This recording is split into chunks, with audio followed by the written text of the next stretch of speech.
comment recevoir la bénédiction de Dieu.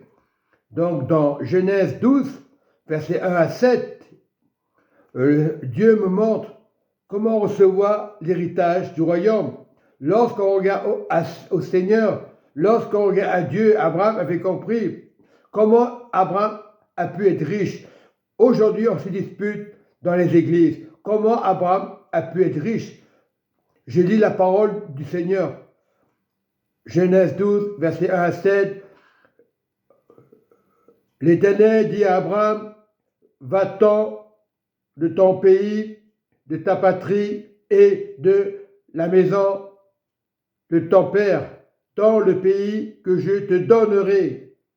Je ferai de toi une grande nation, et je bénirai, je rendrai ton nom, et tu seras une source de bénédiction. Je te bénirai ceux qui te béniront, et je maudirai ceux qui te maudiront.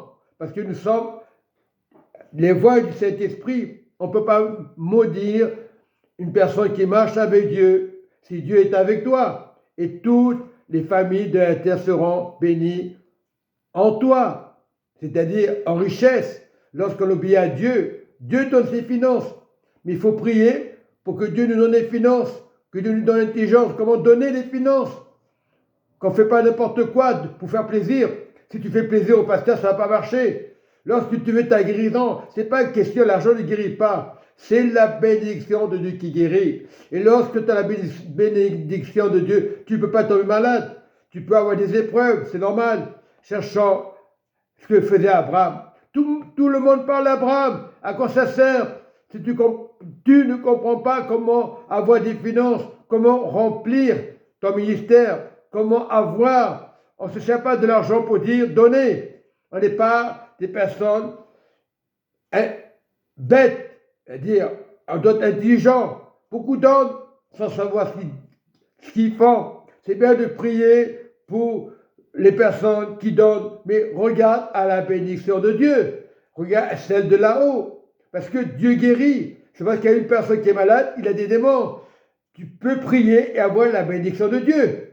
Et c'est ce que Dieu fait aujourd'hui. Beaucoup sont mis à l'épreuve. Beaucoup critiquent les offrandes, les dîmes. Ce n'est pas une question d'Ancien Testament. Regarde à la bénédiction de Dieu. Voilà. Parce qu'il est le Dieu de richesse. Puisqu'il a fait Abraham. Parce qu'Abraham a eu la foi. Parce qu'Abraham a obéi. Parce qu'on demande à Dieu les finances du royaume pour recevoir. Aujourd'hui, on demande sans savoir. Le pasteur va te bénir. Le pasteur va prier pour toi. Mais ce n'est pas comme ça. Beaucoup de pasteurs ne comprennent pas pourquoi l'Église ne marche pas. L'intérêt, l'argent, beaucoup disent donnez. On prend un passage. Moi, je prends le passage de Genèse 12, ce que Abraham a fait au pays. Et lorsqu'on obéit à Dieu, il y a des finances. Ce n'est pas une question d'handicap, ce n'est pas une question d'intellectuel. Abraham a compris. Et Joseph aussi a compris. Pour recevoir des finances, c'est à Dieu. Ce n'est pas au pasteur. Le pasteur va prier pour toi. Mais si tu ne sais pas comment attirer les finances, tu auras des problèmes. Beaucoup de chrétiens le comprennent, ils ne vont pas te le dire, ils vont garder ça pour eux. Non. Quand tu parles à Dieu, tu n'attires pas le diable. Tu cries à Dieu, le troisième ciel. Abraham avait compris. Abraham a eu des épreuves comme tout le monde. On a tous des épreuves. Commence à communiquer avec Dieu. Ah oui, c'est la guerre, c'est fini. Non, c'est pas fini. Viens communiquer le ciel. L'or et l'argent appartiennent à Dieu. Lorsque tu commandes à Dieu du troisième ciel, tu auras des finances. Beaucoup n'ont pas. Leur commerce ne marche pas. Le travail ne marche pas. Toujours au chômage. Non, commence à crier. Dieu est un Dieu riche, mais il faut savoir attirer les finances. Beaucoup de pasteurs vont te dire donne. Allez, chaque dimanche, mais si tu ne comprends pas, il y a quand même des pasteurs qui demandent dans les banques parce qu'ils ne peuvent plus rien faire, parce qu'ils ne savent pas attirer les finances, et ils dépensent, et ils prêchent la parole de Dieu, d'accord? Attire les finances selon Dieu, mais ne condamne pas le frère, c'est parce qu'il n'a pas donné. Si tu as compris le système, c'est un système que certains chrétiens ne connaissent pas. Ah, pourquoi cet église, il donne lui? Pourquoi moi je ne donne pas? Pourquoi je bataille? Ce n'est pas une question de maladie.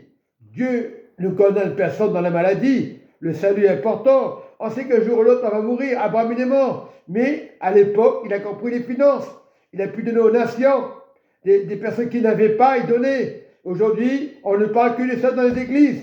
Parce qu'ils ne connaissent pas comment attirer les finances. Et quand tu jeûnes et tu pries, pas par un intérêt, eh bien, Dieu va faire les miracles. Il y a de moins en moins de miracles parce qu'ils n'ont pas compris le sens de Dieu. Lorsque tu pries pas par un intérêt, demande à Dieu. Cherche d'abord le royaume et tu auras des finances.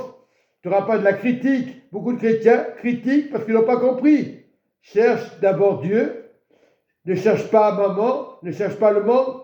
Tu as d'autres dépenser. Mais quand tu donnes pour Dieu, comme a fait Abraham, Abraham était riche. Jacob était riche. Jacob ne se plaignait pas. On doit se plaindre. Il faut arrêter de dire pleurer c'est pas bien, arrêter de se plaindre. Non.